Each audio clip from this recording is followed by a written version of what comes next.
This morning, the FBI is notifying hundreds of defendants in 46 states and Washington, D.C. Their convictions involved flawed expert testimony.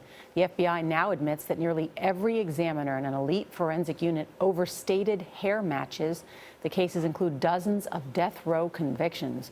Julianna Goldman is in Washington with the research highlighting one of the country's largest forensic science scandals. Julianna, good morning.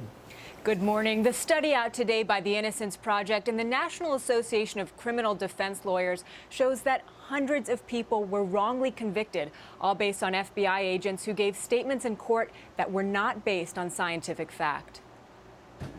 Cleveland Wright spent 28 years, almost half his life behind bars, serving time for a 1978 murder. His conviction, it now turns out, was based on a false FBI hair analysis. I didn't know anything about forensics.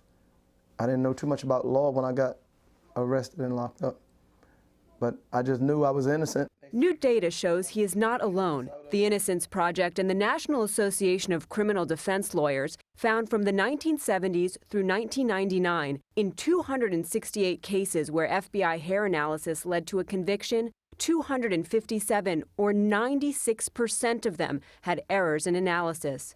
18 of those defendants were living on death row, 12 had been executed. Finding a suspect's hair on a victim, or vice versa, finding a victim's hair on a suspect, that's the kind of linkage that prosecutors love. Larry Kobylinski is a forensics expert. He says microscopic hair analysis was thought of as cutting-edge science, even though there was no way to scientifically identify a match before DNA testing.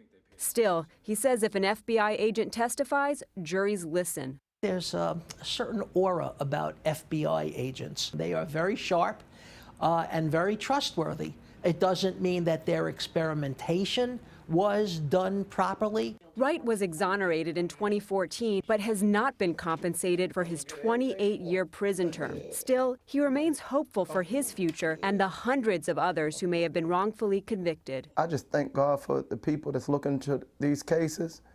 You know, not only mine, other people that's in the same situation that I'm in, you know, they need help too. They're crying out. Their heart is crying out also.